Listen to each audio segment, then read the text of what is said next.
Dzina la Tate ndi la Mwana ndi la Mzimu Woyera. Amen. Ambuye tsekulani milomo yanga, ndipo ndidzatamanda dzina lanu. Ulemu ukhale kwa Atate ndi kwa Mwana ndi kwa Mzimu Woyera, monga panali poyamba, tsopano ndi masiku onse, ndi pa nthawi zosatha. Amen. Pamene nthawi ya mmawa idzaza mlengalenga, mitima yathu imafuwula, Yesu Khristu atamandike. Mu ntchito zathu zonse ndi pemphero, nsembe yake timagawana, Yesu Khristu atamandike. Usiku usanduka monga usana, pamene kuchokera pansi pa mitima yathu tinena, Yesu Khristu atamandike. Mphamvu za mdima zilopa pamene timva nyimbo yosangalatsayi, Yesu Khristu atamandike. Kumwamba chimwemwe chathu chidzakhala kuyimba mosalekeza, Yesu Khristu atamandike. Lolani dziko lapansi, nyanja ndi mlengalenga, kuchokera pansi mpaka kumwamba kuyankha, Yesu Khristu atamandike. Lolani tsopano dziko lonse lapansi liyimbire mfumu yathu yamuyaya, Yesu Khristu atamandike. Ndi nyimboyi ya pa nthawi zosatha kuchokera mibado ndi kale lonse, Yesu Khristu atamandike. Ulemu ukhale kwa Atate ndi kwa Mwana ndi kwa Mzimu Woyera, monga panali poyamba, tsopano ndi masiku onse, ndi pa nthawi zosatha. Amen. Chilimbi 1. Dzukani, zeze ndi limba, matamando adzutse m'bandakucha. Mundichitire chifundo, inu Mulungu, mundichitire chifundo, popeza mtima wanga ukudalira inu. Ndidzathawira pansi pa mapiko anu mpaka chiwonongeko chitandipitirira. Ndikulirira Mulungu wopambana zonse, Mulungu amene amandichitiradi zonse zimene walonjeza.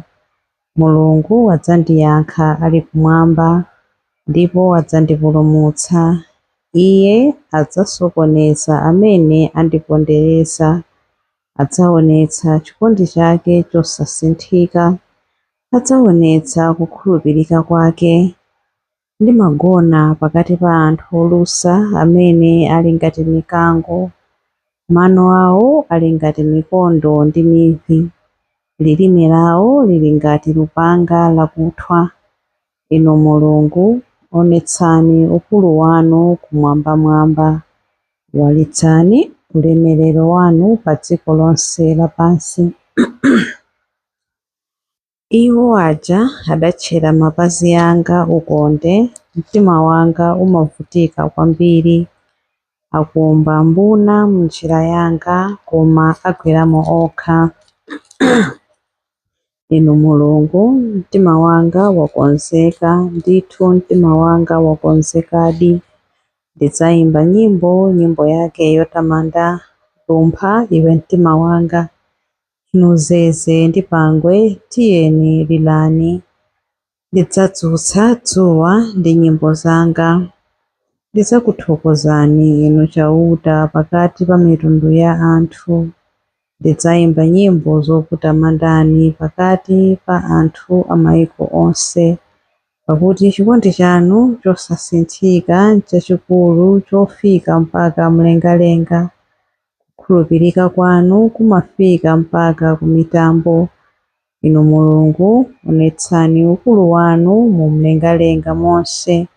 Wanditsani ulemerero wanu pa dziko lonse lapansi. Ulemu ukhale kwa Atate ndi kwa Mwana ndi kwa Mzimu Woyera, monga panali poyamba, tsopano ndi masiku onse, ndi pa nthawi zosatha. Amen. Dzukani, zeze ndi limba, matamando adzutse m'bandakucha. Chilimbi 2. Fuko langa ndidzalidzaza ndi madalitso anga, akutero chauta. Mverani mawu a chauta, inu anthu a mitundu yonse. mulalike mawuwo ku mayiko akutali ambali mwa nyanja. Mulungu amene adabalalitsa Aisraeli adzawasonkhanitsanso, adzawasamala monga momwe m'busa amasamalira nkhosa zake. Ndithu chauta wawombola fuko la Yakobo, adawapulumutsa m'mavuto amene sakadatha kutulukamo. Anthuwo adzabwera kuyimba mofuwula pa mapiri a Ziyoni, adzakhala wosangalala kwambiri chifukwa cha zabwino zochuluka zochokera kwa chauta. Zabwinozo ndi izi: tirigu, vinyo watsopano, mafuta, ana ankhosa ndi ana ang'ombe. Moyo wawo udzakhala ngati munda wothirira, ndipo sadzamvanso chisoni. Anamwali adzavina mokondwa, anyamata ndi okalamba omwe adzasangalala. Kulira kwawo kuja ndidzakusandutsa chimwemwe, ndidzawasangalatsa, ndidzawakondwetsa nkuchotsa chisoni chawo. Ansembe ndidzawadyetsa chakudya chabwino, ndipo anthu anga adzakhuta zabwino za chifundo changa, akuterotu chauta. Ulemu ukhale kwa Atate ndi kwa Mwana ndi kwa Mzimu Woyera, monga panali poyamba, tsopano ndi masiku onse, ndi pa nthawi zosatha. Amen. Fuko langa ndidzalizaza ndi madalitso anga, akutero Ambuye. Chilimbi 3. Ambuye ndiwo akulu ndi woyenera kuwatamanda, mzinda wa Mulungu wathu. Chauta ndi wamkulu ndi woyenera kumutamanda kwambiri. Timuyamike mu mzinda wake, pa phiri lake loyera, mzinda wokongola wa Ziyoni, pa phiri la Mulungu, wopatsa chimwemwe ku dziko lonse lapansi. Mzinda wa Ziyoni umene uli kumpotowu ndi mzinda wa mfumu yathu yayikulu. Mulungu waonetsa kuti ndiye woteteza mzindawo, popeza iye amakhala mkati mwa malinga ake. Mafumu adasonkhana, adafuna kuwuthira nkhondo pamodzi. Atangopenya mzindawo, adadzidzimuka, adachita mantha, nathawa chinambalala. Adanjenjemera koopsa, ndipo adamva ululu wonga wa mkazi wovutika pa nthawi yochira. Inu Mulungu mudawawononga monga momwe mphepo yakuvuma ija imapasulira zombo zopita ku Tarisisi.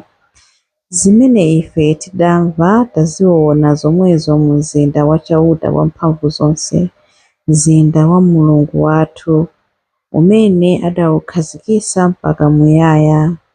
Tikakhala m'nyumba mwanu inu Mulungu, timalingalira za chikondi chanu chosasinthika. Inu Mulungu, anthu amakutamandani ponseponse, monga dzina lanu latchuka pa dziko lonse lapansi. Dzanja lanu lamphamvu limapambana nthawi zonse. Anthu okhala mu Ziyoni akondwe, a ku Yuda asangalale, chifukwa cha kaweruzidwe kanu kolungama. Zungulirani Ziyoni yense, inde zungulirani mzinda wonsewo, ndipo muwerenge nsanja zake. Yang'anani bwino machemba ake, penyetsetsani malinga ake, kuti mudzathe kusimbira m'bado wakutsogolo. Mudzati, Mulungu wathu ndi wotere, ndi Mulungu wathu kuyambira muyaya mpaka muyaya. Iye adzakhala wotitsogolera nthawi zonse. Ulemu ukhale kwa Atate ndi kwa Mwana ndi kwa Mzimu Woyera, monga panali poyamba, tsopano ndi masiku onse, ndi pa nthawi zosatha. Amen.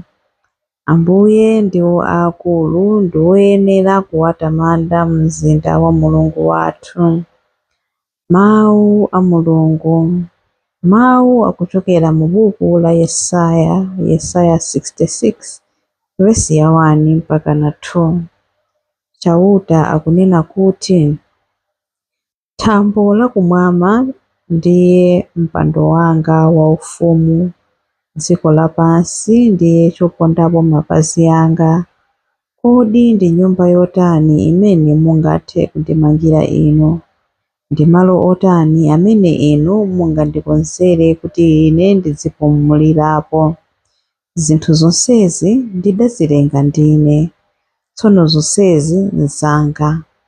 Anthu amene ndimakondwera nawo ndi awa: wodzichepesa ndi wolapa, wondiopa ndi womvera mawu anga.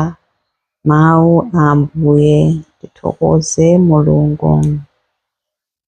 Kuchokera pansi pa mtima wanga ndikufuwula kwa inu, mundimvere Ambuye. Kuchokera pansi pa mtima wanga ndikufuwula kwa inu, mundimvere Ambuye. Ndidzachita chimene inu mukufuna, mundimvere Ambuye. Ulemu ukhale kwa Atate ndi kwa Mwana ndi kwa Mzimu Woyera. Kuchokera pansi pa mtima wanga ndikufuwula kwa inu, mundimvere Ambuye. Chilimbi cha nyimbo ya Zakariya. Titumikire Ambuye pokhala woyera mtima, ndipo adzatipulumutsa m'manja mwa adani athu. Adalitsike Ambuye Mulungu wa Israeli, wadzayendera anthu ake ndi kuwawombola. Watiukitsira ife mpulumutsi wamphamvu, nyumba ya Davide mtumiki wake, monga adalonjezera ndi milomo ya anthu oyera, iwo amene adali aneneri pa nthawi yakale. Mpulumutsi amene adzatimasula ife kwa adani athu, kumanja onse amene amadana nafe. Choncho chikondi chake pa makolo athu chakwaniritsidwa, ndiponso pangano chake choyera chakumbukiridwa. Adalumbira kwa Abrahamu atate athu kuti adzatilola ndi ufulu kumantha ndi kupulumutsidwa m'manja mwa adani athu, kuti tithe kumutumikira Iye mkuyera ndi mwachilungamo masiku onse a moyo wathu pamaso pake. Kwa iwe mwana wang'ono, udzayitanidwa mneneri wa Mulungu wamwambamwamba.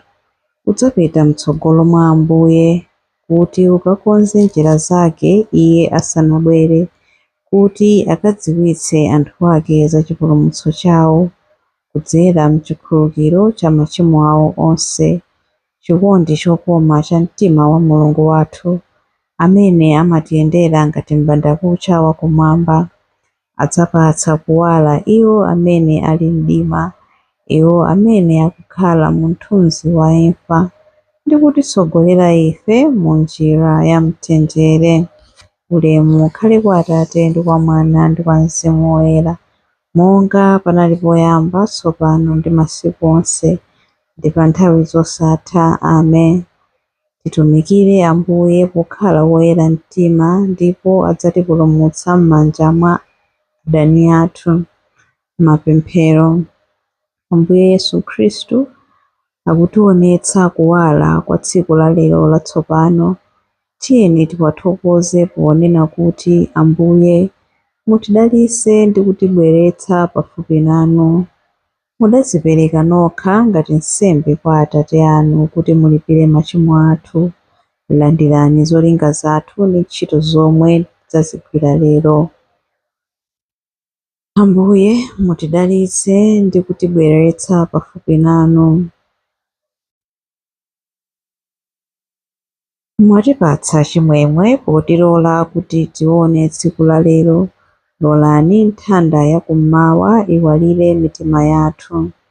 Ambuye mutidalitse ndi kutibweretsa pafupi nanu.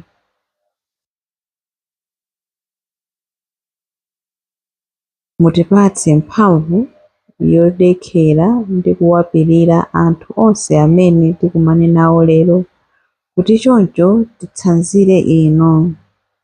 Ambuye mutidalitse ndi kutibweretsa pafupi nanu. Mutizindikiritse chifundo chanu mmawa uno Ambuye, ndipo lolani mphamvu yanu ikhale chimwemwe chathu. Ambuye mutidalitse ndi kutibweretsa pafupi nanu. Ambuye mutidalitse ndi kutibweretsa pafupi